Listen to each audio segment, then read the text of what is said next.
ആരും അതിൽ സംശയിക്കണ്ട പറയുന്നു. കണ്ടോ ജനങ്ങളെ, എന്ത് ദയനീയ വിളിയ വിളിക്കണം. ജനങ്ങളെ വിശ്വസിച്ചു പോകരുതേ. പുറത്തിറങ്ങിയപ്പോ ഇവര് തമ്മിൽ ഫൈറ്റായി. ഒരുത്തം വരെ നമ്മളങ്ങനെ പറഞ്ഞിട്ടില്ല, ഒരുത്തം വരെ വിശ്വസിച്ചു പോകരുതേ. എന്താ ഇപ്പൊ അവസ്ഥ? മാത്രല്ല ഇവര് തള്ളി എന്ത് സംവാദത്തിൽ തന്നെ തള്ളാൻ തുടങ്ങി. ജാല മുഹമ്മദ് മൗലിദ് എന്ന് പറഞ്ഞൊരു മൗലിദുണ്ട്. അതിൽ ബദറിൽ നിന്ന് 12,000 കുഫാറുകൾ പിന്തിരിഞ്ഞോടി എന്നുള്ളൊരു കഥ ഉണ്ട് ജാല മുഹമ്മദ് മൗലിദിൽ. ആകെ ബദറിൽ പങ്കെടുത്തത് 1000-ഓളം ആൾക്കാരാണ്. ബദറിൽ പങ്കെടുത്ത കാഫിറുകളുടെ എണ്ണം പിന്നെ 12,000 ഉണ്ടായി. അപ്പൊ നമ്മളത് എല്ലായിടത്തും നമ്മളെ പണ്ഡിതന്മാര് പണ്ടേ വിമർശിക്കാൻ തുടങ്ങിയപ്പോ ഇവര് ഇപ്പൊ പറയണ് അത് കടത്തിക്കൂട്ടിയതാണ്, അത് കടത്തിക്കൂട്ടിയതാണ്. ആരാ പറയുന്നത്? വല്ലപ്പുഴ വെച്ചിട്ട് അലവി പറയുന്നുണ്ട്, അലവി സഖാഫി പറയുന്നുണ്ട് വഹാബികൾ കടത്തിക്കൂട്ടിയിട്ടുണ്ട് ജാല മുഹമ്മദ് മൗലിദിലെ 12,000. എന്നിട്ട് ഞാൻ പറഞ്ഞുതരാം നിങ്ങളെ 12,000ന്റെ സനത്. അതിനുള്ള ഒരു മൗലിദാണ് ജാല മുഹമ്മദ് മൗലിദ്. ആ മൗലിദിൽ ഇവർ തന്നെ കടത്തിക്കൂട്ടിയിട്ടുണ്ട്. ബദർ ദിവസം 12,000 ആളുകൾ തോറ്റോടി. അത് നുണയാണ്, ശരിയല്ല. അത് ഞങ്ങൾക്കറിയാം. അതുകൊണ്ടാണ് ഞാൻ പറയുന്നത് അതിൽ നുണകൾ പലതും കടത്തിക്കൂട്ടിയിട്ടുണ്ട്. അത് പരിശോധിച്ചിട്ട് ഐക്യവേദിക്കാർ പറഞ്ഞു ഞങ്ങൾ ഇത്രയും കൊടുത്തു, ഇതിലേത് മൗലിദൊക്കെയാണ് അംഗീകരിക്കുക? ഞാൻ പറഞ്ഞു പലതിലും കളവുണ്ട്. കളവ് വേണമെങ്കിൽ ഞാൻ കാണിച്ചു തരപ്പോൾ ഒരു കളവതിലുണ്ട്, ഒരു അബദ്ധത്തിലുണ്ട്. അത് നമുക്ക് അംഗീകരിക്കാൻ കഴിയില്ല. ഞങ്ങൾ പറയുന്നത് അതാണ്. കണ്ടോ, ബദർ ദിവസം 11,000 ആളുകൾ കുഫാറുകൾ ഒളിച്ചോടിയെന്ന ബദർ ദിവസം ആകെ 1000 ആളാണുള്ളത്. അത് 11,000 ഇവർ കടത്തിക്കൂട്ടിയതാണ്. ഇതിങ്ങനെ ഒരു കണ്ടോ ഇപ്പൊ എന്താ അലവി പറഞ്ഞത്? 12,000 കുഫാറുകൾ പിന്തിരിഞ്ഞോടി എന്നുള്ളത് മുജാഹിദീങ്ങൾ കടത്തിക്കൂട്ടിയതാണ് ജാല മുഹമ്മദ് മൗലിദില്, അല്ലേ? പച്ച നോണല്ലേ ആ പറയുന്നത്? ഈ നാദാപുരത്തുകാരോട് ചോദിക്കട്ടെ, നിങ്ങളൊക്കെ അംഗീകരിക്കുന്ന പണ്ഡിതനല്ലേ സദഖത്തുള്ള മുസ്ലിയാര്? പേരോട് ഇവിടെ പരമ്പര എണ്ണിയപ്പോ ഉസ്താദുമാരെ പരമ്പരയില് സദഖത്തുള്ള മുസ്ലിയാർ എണ്ണിയിട്ടില്ലേ? ആ സദഖത്തുള്ള എന്താണ് മുസ്ലിയാർ എന്താ പറഞ്ഞതെന്ന് അലവിക്ക് അറിയില്ല. അലവി അല്ലെങ്കിൽ മൂടി വെക്കുന്നു. അലവി പഠിച്ചോ? അലവിയോട് പറയാ നിങ്ങൾ പഠിച്ചോ, നിങ്ങൾ പരമ്പര എണ്ണിയാ പോരാ, ഉസ്താദുമാരെ വാദം എന്താന്ന് കൂടി പഠിക്കണം. എന്താ സദഖത്തുള്ള മുസ്ലിയാരി മൗലിദിലെ ഈ കഥയെ പറ്റി പറഞ്ഞത് കേട്ടോളൂ. ചോദ്യം: ബദർ ദിനത്തിൽ 12,000 കാഫിറുകൾ ഓടിപ്പോയി എന്ന് ജാല മുഹമ്മദ് മൗലിദിൽ കാണുന്നു. ബദറിൽ 1000 കാഫിറുകളല്ലേ പങ്കെടുത്തിട്ടുള്ളൂ, പിന്നെ എങ്ങനെയാണ് 12,000 പേര് ഓടുന്നത്?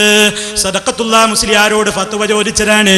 ഉത്തരം കൊടുക്കുന്നത് കേട്ടോളൂ. സദഖത്തുള്ള മുസ്ലിയാർ പറയാണ്, അലവിയും കേട്ടോ, നാദാപുരത്തുകാരും കേട്ടോളൂ. അലവി ഇപ്പൊ കളം മാറി ചവിട്ടിയതാണ്. പണ്ട് ഇവരുടെ വിശ്വാസം ഇങ്ങനെയാണോ? സദഖത്തുള്ള മുസ്ലിയാർ പറയട്ടെ ഉത്തരം. ബദർ യുദ്ധത്തിൽ പങ്കെടുത്ത മക്ക കാഫിറുകൾ 1000 പേരാണ്. കൂടാതെ പിശാചുക്കൾ ബദർ രണാങ്കണത്തിൽ കാഫിരീങ്ങളുടെ പക്ഷത്ത് സന്നിഹിതരായിരുന്നു എന്നും മുസ്ലിങ്ങളെ സഹായിക്കാൻ മലക്കുകൾ അവതരിച്ചപ്പോൾ പിശാചുക്കൾ ഓടിപ്പോയി എന്നുമുള്ള സംഭവം ചരിത്ര പ്രസിദ്ധമാണല്ലോ. അതിനാൽ 12,000 കാഫിറുകൾ ബദർ ദിനം ഓടിപ്പോയി എന്ന് ജാല മുഹമ്മദ് മൗലിദിൽ പറഞ്ഞത് പിശാചുക്കളെയും കൂട്ടിയായിരിക്കാം. അഥവാ 1000-ഓളം മനുഷ്യ കാഫിറുകളും 11,000-ൽ പരം പിശാചുക്കളും ആകെ 12,000. കണക്ക് പഠിച്ചോ അലവി? സ്കൂളിൽ പോയിട്ടില്ല അല്ലേ? പഠിക്ക്. സദഖത്തുള്ള മുസ്ലിയാര് ഞങ്ങളുടെ ഉസ്താദാണെന്ന് ഞെളിഞ്ഞാ പോരാ. അദ്ദേഹം പറഞ്ഞത് സമ്പൂർണ്ണ ഫതാവ എന്ന് പറയുന്ന ഈ പുസ്തകം നാദാപുരത്തുള്ള ശ്രോതാക്കൾക്ക് അറിയാതിരിക്കാൻ നിവൃത്തിയില്ലല്ലോ. ഈ പുസ്തകത്തിൽ നിന്നാ വായിച്ചത്. സദഖത്തുള്ള മുസ്ലിയാര് സത്യമാണെന്ന് സ്ഥാപിച്ച കാര്യത്തെപ്പറ്റി അലവി പറയുകയാണ്.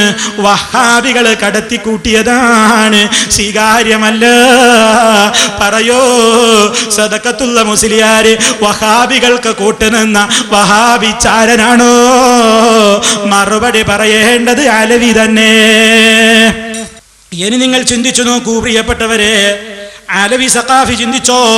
സദഖത്തുള്ള മുസ്ലിയാര് മാത്രമല്ല, നിങ്ങളുടെ നെല്ലിക്കുത്ത് ഉസ്താദ് നെല്ലിക്കുത്ത് ഇസ്മായിൽ മുസ്ലിയാരും പറയുന്നത് കേട്ടോളൂ. അദ്ദേഹത്തോടും ചോദിക്കുകയാണ്. ജാല മുഹമ്മദ് മൗലിദിൽ പറയുന്നത് ബദർ ദിനത്തിൽ 12,000 കാഫിറുകൾ ഓടിപ്പോയിട്ടുണ്ടെന്നാണ്. ബദറിൽ ആകെ പങ്കെടുത്തത് 1000-ഓളം കാഫിറുകളാണല്ലോ. പിന്നെങ്ങനെയാണ് 12,000 കാഫിറുകൾ ഓടിപ്പോകുന്നത്? നെല്ലിക്കുത്ത് മുസ്ലിയാർ ഉത്തരം കൊടുക്കുന്നു. ജാല മുഹമ്മദിന്റെ ആദ്യത്തെ കോപ്പിയിൽ 1000 എന്ന് തന്നെയാണുള്ളത്. അങ്ങനെ 1000 ഒരു കോപ്പിയിലുണ്ട്. എന്നാ 12,000 കളവാണോ? അല്ല.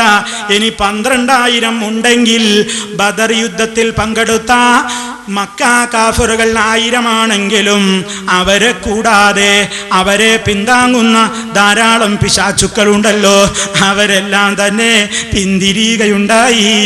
ഇങ്ങനെ എല്ലാ ഈ ഭാഗത്തെയും ഉൾപ്പെടുത്തിയാണ് ജഅല മുഹമ്മദിൽ പറഞ്ഞത് എന്ന് നെല്ലിക്കുത്ത് ഉസ്താദ് പറയുന്നു. അലവി നെല്ലിക്കുത്തിനെ ഓർമ്മയുണ്ടോ?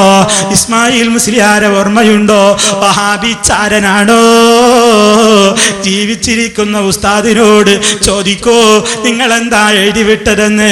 വല്ലപ്പുഴയിൽ നിങ്ങൾ അതാ ഞങ്ങൾ വല്ലാത്തൊരു അവസ്ഥയിലായി പോയി, നിങ്ങളെന്തേ ഇങ്ങനെ പറഞ്ഞതെന്ന് ഉസ്താദിനോടൊന്ന് ചോദിക്കൂ എന്ന് പ്രത്യേകം ഓർമ്മപ്പെടുത്തുന്നു. എന്നോ മാത്രല്ല സിദ്ദീഖ് മൗലിദ് കേൾക്കുമ്പോഴേക്ക് എന്നെ ഇപ്പൊ ഞെട്ടല. സിദ്ദീഖ് മൗലിദ് കേൾക്കുമ്പോഴേക്ക് എന്നെ ഞെട്ടും. മാത്രമല്ല, നിങ്ങൾ നോക്കൂ, സിദ്ദീഖ് മൗലിദിൽ ഒരു കഥ പറയുന്നില്ലേ? മഹാനായ നബി സല്ലല്ലാഹു അലൈഹി വസല്ലമിനോട് ഒരു പെണ്ണ് അവൾ വന്ന് പണ്ട് പറഞ്ഞ ഒരു സ്വപ്നം, എൻ്റെ ഭർത്താവ് വിദേശത്താണ്, യാത്രയിലാണ്, ഞാനൊരു സ്വപ്നം കണ്ടിരിക്കുന്നു. ആ സ്വപ്നത്തെ പറ്റി നബി പറയുന്നു, നിന്റെ ഭർത്താവ് മടങ്ങി വരൂല. വിഷമത്തോടെ ആ പെണ്ണ് പുറത്തിറങ്ങുന്നു.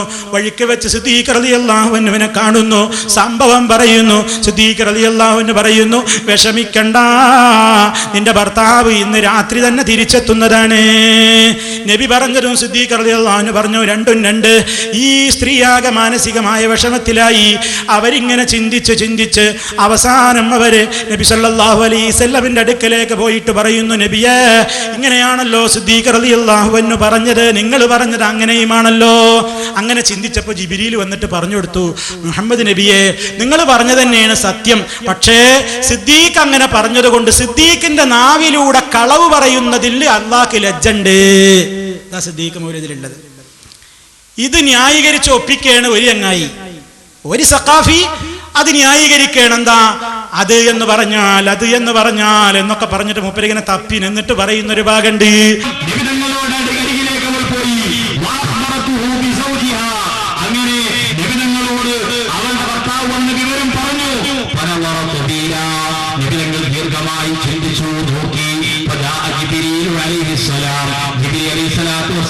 പറഞ്ഞു, എന്താണ്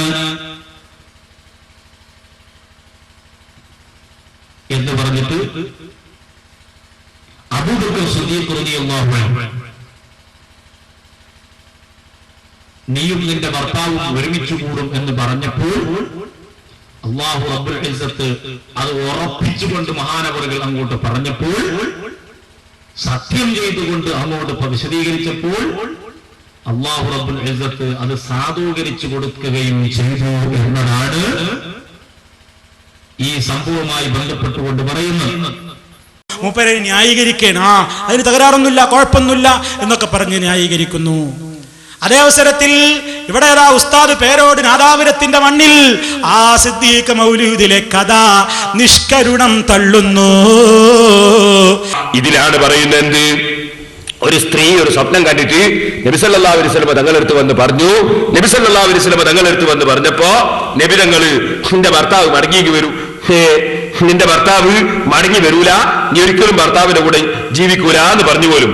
എന്നിട്ടോ അതേ സ്ത്രീ തന്നെ നബി സല്ലല്ലാഹു അലൈഹി വസല്ലം പറഞ്ഞ വിവരമൊന്നും പറയാതെ സിദ്ദീഖ് അക്ബർ റളിയല്ലാഹു അൻഹുവിനോട് പറഞ്ഞപ്പോ സിദ്ദീഖ് റളിയല്ലാഹു അൻഹു പറഞ്ഞു പോലും മടങ്ങി വരൂ. എന്നിട്ടോ ആ സ്ത്രീയുടെ ഭർത്താവ് മടങ്ങി വരികയും ചെയ്തു. വരികയും ചെയ്തിട്ട് അതുകൊണ്ട് കഴിഞ്ഞില്ല. അങ്ങനെ ഒരു സംഭവം നടന്നെങ്കിൽ അതിനെന്തെങ്കിലും വ്യാഖ്യാനങ്ങളൊക്കെ പറയാൻ പണ്ഡിതന്മാർ ചിലപ്പോൾ പറഞ്ഞെന്ന് വരാം. എന്നാൽ അതിന്റെ ശേഷം പിന്നെ പറയുന്നറിയോ, നബി സല്ലല്ലാഹു അലൈഹി വസല്ലം തങ്ങളെടുത്ത് വന്നിട്ട് ഈ സ്ത്രീ ഈ വിഷയം പറഞ്ഞു. അപ്പൊ നബി സല്ലല്ലാഹു അലൈഹി വസല്ലം തങ്ങൾക്ക് വലിയ വിഷമായി. അങ്ങനെ നബി സല്ലല്ലാഹു അലൈഹി വസല്ലമ തങ്ങള് അതിനെ സംബന്ധിച്ച് ജിബ്രീൽ അലൈഹിസ്സലാമിനോട് ചോദിച്ചു. അപ്പൊ ജിബ്രീൽ പറഞ്ഞു പോലും എന്ത്, അത് സിദ്ദീഖുൽ അക്ബറിന്റെ നാവുമ്മല് കള്ളത്തരം വരുന്നത് അള്ളാഹ് ലജ്ജിച്ചു. അപ്പൊ നബി എന്റെ നാവുമ്മല് കളവ് വന്നാൽ ഒരു കുഴപ്പമില്ല. ഇങ്ങനെ ധ്വനിപ്പിക്കുന്ന വാചകം ഇതും ഒരു നിലക്കും സഹീഹായി വരാൻ സാധ്യതയുള്ളതല്ല. അതുകൊണ്ട് തന്നെ ഇത്തരത്തിൽ ആരെങ്കിലും കടത്തിക്കൂട്ടിയ കാര്യങ്ങൾ ഞങ്ങളുടെ മേൽ വെച്ച് കെട്ടിയിട്ട് നിങ്ങൾ തോന്നിവാസം പറയേണ്ടതില്ല എന്ന് വ്യക്തമായി